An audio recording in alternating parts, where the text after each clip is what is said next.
कभी सोचा था कि जिस पार्टी का जन्म ही हुआ था भ्रष्टाचार के खिलाफ एक आंदोलन से, उसी का सबसे चमकता सितारा एक दिन पाला बदलकर विपक्ष में चला जाएगा?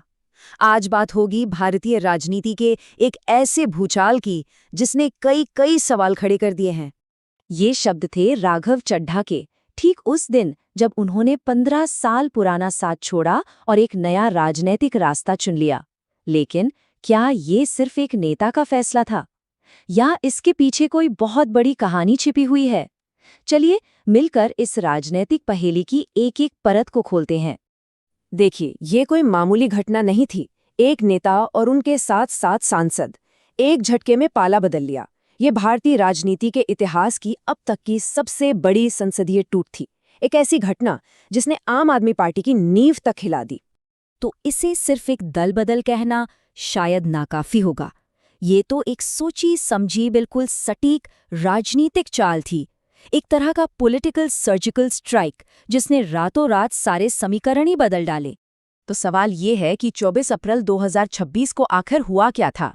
हुआ ये कि राघव चड्ढा की अगुवाई में आम आदमी पार्टी के 7 राज्यसभा सांसद बीजेपी में शामिल हो गए।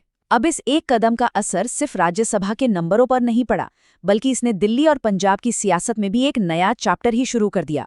और ये सब मुमकिन हुआ संविधान की 10वीं अनुसूची के एक कानूनी दांव पेच की वजह से। लेकिन देखिए, इतना बड़ा फैसला रातों रात नहीं लिया जाता। इस सियासी भूचाल की जमीन काफी पहले से तैयार हो रही थी। रिश्तों में दरार के जो संकेत थे ना, वो धीरे धीरे दिखने लगे थे। जरा इस टाइमलाइन पर नजर डालिए, ये अपने आप में पूरी कहानी कह देती है। सफर शुरू हुआ 2022 में, जब चड्ढा पंजाब की शानदार जीत के हीरो बनकर उभरे। लेकिन 2023 आते आते चीजें बदलने लगीं। पहले सुपर सीएम वाला विवाद, फिर राज्यसभा से 115 दिनों का लंबा सस्पेंशन, ये वो पहली दरारें थीं। फिर 2024 के चुनावों से उनकी वो रहस्यमयी दूरी, उसने भी कई सवाल खड़े किए।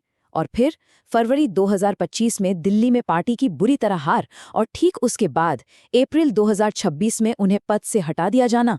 बस यही वो आखिरी कुछ घटनाएं थीं जिन्होंने इस 15 साल पुराने रिश्ते को हमेशा के लिए खत्म कर दिया।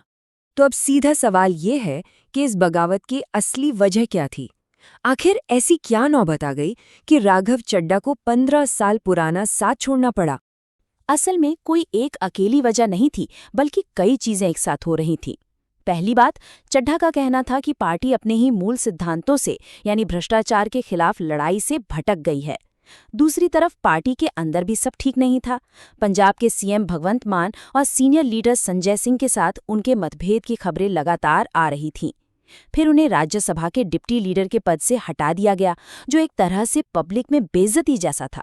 और शायद सबसे बड़ी बात, शीश महल और शराब नीति जैसे जो विवाद थे, वो उनकी अपनी क्लीन इमेज पर दाग लगा रहे थे। उनकी पूरी राजनीतिक साख दांव पर थी। और हो सकता है कि ताबूत में आखिरी कील ये नतीजे थे। फरवरी 2025 के दिल्ली चुनाव। नतीजे सच में चौंकाने वाले थे। सोचिए, आम आदमी पार्टी 62 सीटों से गिरकर सीधा 22 पर आ गई, और वहीं बीजेपी 8 से बढ़कर 48 सीटों पर पहुंच गई। इस जबरदस्त हार ने पार्टी के अंदर जो संकट चल रहा था, उसे और भी गहरा कर दिया, और शायद इसने बाहर निकलने का फैसला लेना आसान बना दिया। अच्छा, अब एक बहुत जरूरी सवाल, इतना बड़ा दल बदल, वो भी बिना किसी कानूनी अड़चन के, ये हुआ कैसे? यहीं पर कानून का एक बहुत दिलचस्प खेल सामने आता है। यही सवाल सबके मन में आ रहा होगा, है ना, कि भाई एंटी डिफेक्शन लॉ यानी दल बदल विरोधी कानून वो किस लिए है? फिर ये सारे सांसद डिस्क्वालीफाई, मतलब अयोग्य क्यों नहीं हुए? देखिए, संविधान की 10वीं अनुसूची, जिसे हम एंटी डिफेक्शन लॉ कहते हैं, वो इसीलिए है ताकि चुने हुए नेता अपनी पार्टी न बदल सकें। लेकिन इसी कानून में एक लूपहोल भी है, एक रास्ता है जिसे कहते हैं विलय, यानी कि मर्जर। और उस रास्ते को खोलने की चाबी है ये नंबर 2/3, यानी 2/3। कानून ये कहता है कि अगर किसी पार्टी के कम से कम 2/3 विधायक या सांसद एक साथ मिलकर किसी दूसरी पार्टी में शामिल हो जाएं, तो उसे दल बदल नहीं माना जाएगा, उसे विलय माना जाएगा, और ऐसे में किसी की भी सदस्यता रद्द नहीं होती। और राघव चड्ढा और उनके साथियों ने बिल्कुल यही किया। हिसाब समझिए, आम आदमी पार्टी के राज्यसभा में कुल सांसद थे 10, उनमें से 7 ने पार्टी छोड़ दी, यानी 70%। अब कानून के हिसाब से चाहिए थे 2/3, जो कि होता है करीब 67%। क्योंकि ये आंकड़ा उससे ज्यादा था, इसलिए कानूनी तौर पर उनकी सदस्यता बच गई। खेल यही हुआ।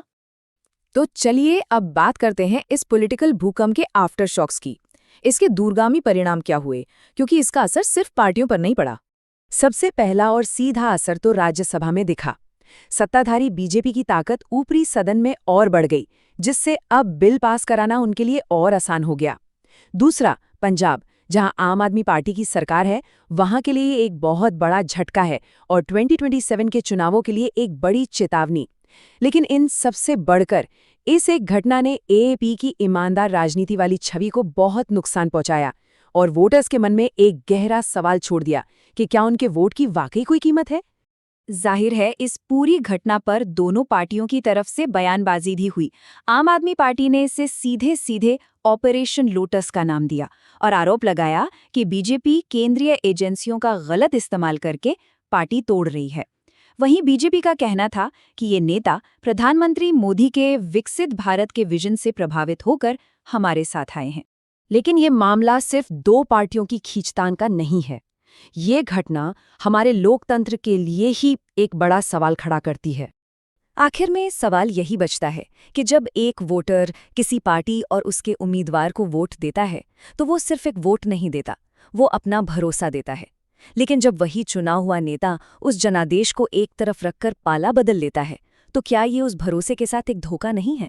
ये एक ऐसा सवाल है जिस पर हम सबको सोचने की जरूरत है। सतर्क रहें, सुरक्षित रहें, एक गलती बहुत भारी पड़ सकती है।